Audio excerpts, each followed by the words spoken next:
All creations made by man have fallen to Mother Nature. Submarines, the large metallic tube that descends deep into ocean depths, are no exception. The news of the Titanic-bound submarine Titan's implosion due to immense oceanic pressure at a depth of 3.8 kilometers is terrifying. To add to the terror, we are looking to do a deeper dive.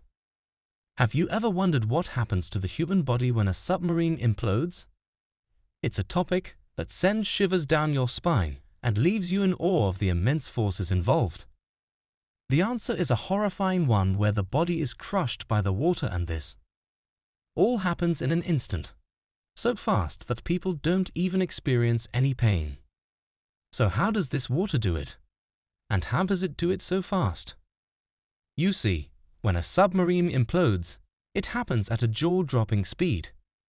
Imagine the hull moving inward at an astonishing rate of approximately 1,500 miles per hour or 2,200 feet per second. To put this into perspective, a modern nuclear submarine's hull radius is around 20 feet. Thus, the time required for complete collapse is a mind-blowing 1 millisecond. Yes, you heard that right. Everything happens in a mere blink of an eye. Anything smaller than that would get crushed even faster. Human response versus implosion speed. Our human brains are remarkable organs capable of processing stimuli and responding instinctually. However, compared to the lightning-fast implosion of a submarine, our rational response simply cannot keep up.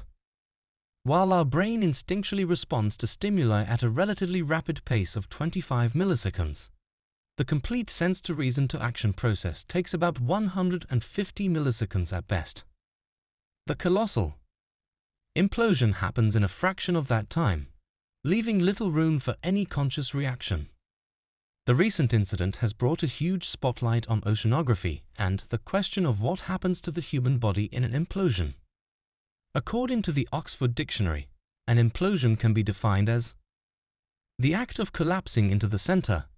In an explosion, materials are dispersed outwards, but in an implosion, the objects are forced inwards. An example of it would be a crushed can which is pushed inwards. It is compression caused by some force acting from the outside. For example, when you crush a can with your fist pushing it inside. In this clip, oceanic pressure destroys the monster can and crushes it inwards. Now we understand what an implosion is. But what is this ocean pressure?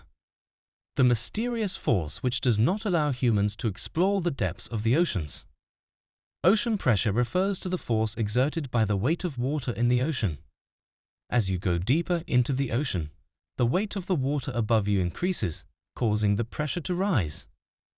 This pressure can be quite high in the deep parts of the ocean. In simple terms, ocean pressure is the squeezing force that water exerts on objects underwater due to the weight of the water above them. The deeper all objects go, oceanic pressure pushes every being inwards their center from all sides. With all the gear and breathing gases, humans can go as deep as 500 meters. Though this has never been done for safety purposes and has only been stimulated.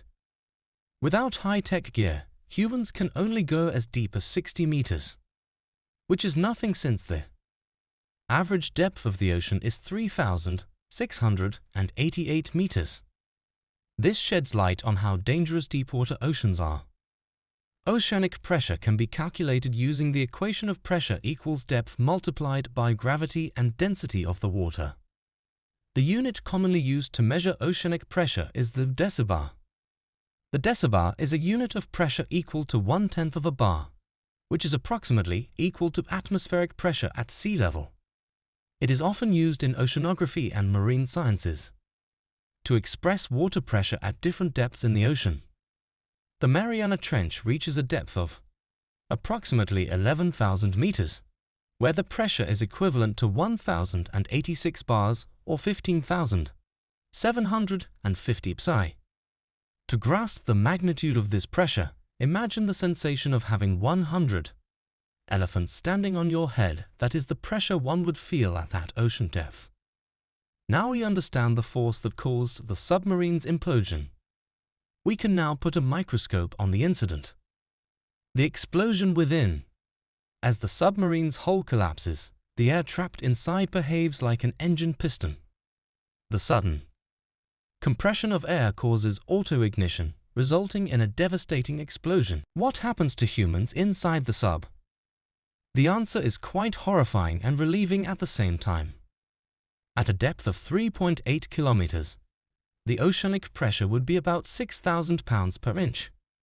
By doing the math and comparing it to the average human body, the approximate pressure that the passengers felt was about 80 million pounds of pressure per inch. When numbers are this high, they tend to lose meaning. What that would feel like is a tube of toothpaste being crushed by a hydraulic press. If the submersible were to undergo a sudden implosion, the consequences for the human body inside would be catastrophic.